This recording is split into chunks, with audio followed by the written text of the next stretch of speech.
And now we turn to the COVID-19 situation in South Korea, which is going from bad to worse, it seems. The country is expecting to see around 250,000 new cases on this Friday.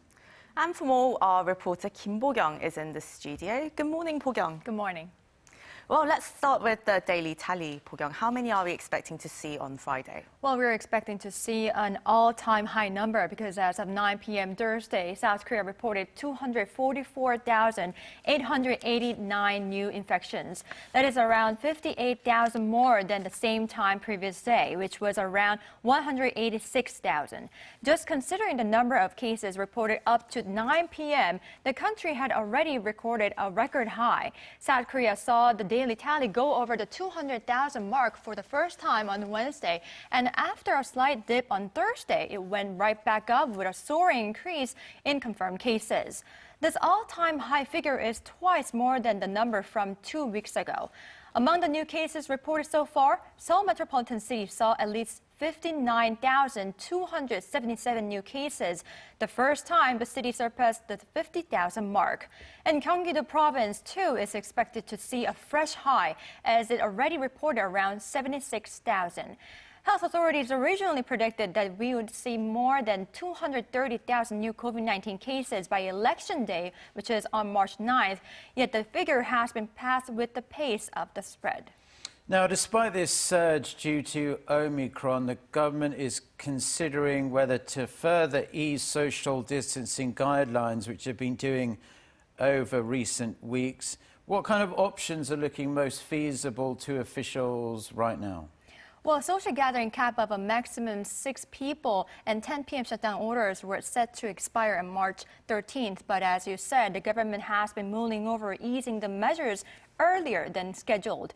According to the Central Disaster and Safety Countermeasure headquarters on Thursday, the country is expected to relax the measures and allow businesses to remain open until 11 p.m. while maintaining the social gathering cap of up to 6 people. The final decision is going to be announced at Friday's regular 11 a.m. briefing, and there is high possibility that changes will begin the next day, March 5th.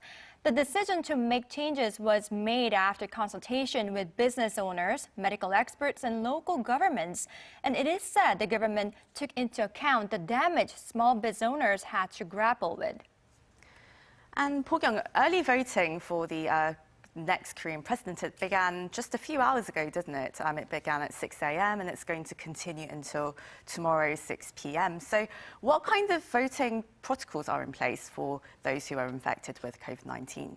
Well, the Central Disaster and Safety Countermeasure headquarters will allow those who have been infected or self-isolating to step out of their living quarters on March 5th for early voting, as well as on Election Day, March 9th. However, they must cast their ballots within a specific time frame.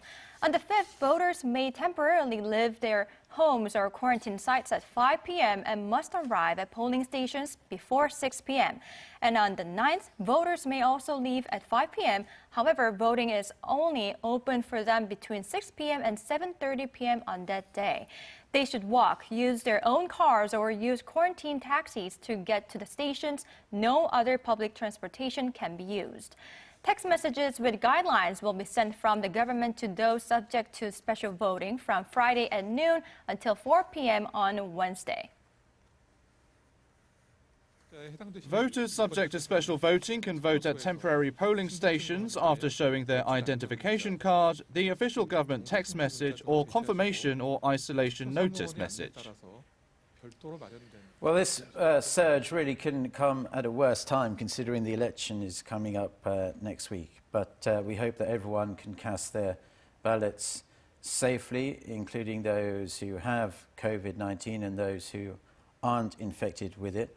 However, there must be some concerns considering there's a surge going on right now. That's right. Before a PCR result comes out, voters who suspect they might have been infected are not considered a confirmed case. So they will be voting at the same time as other voters. As there is rapid surge in the number of cases in the country, test results are coming out later than usual, and there are concerns that this election could spark another surge. The number of people getting PCR tests is going over 850,000. Up to now, we needed to wait around 12 hours to know results, but now it takes 18 hours. These people could be the cause of more infections. Well, adding on to that, when it comes to the rapid antigen tests, even if people get positive results without a PCR test, they can vote normally. So this could be another reason for concern.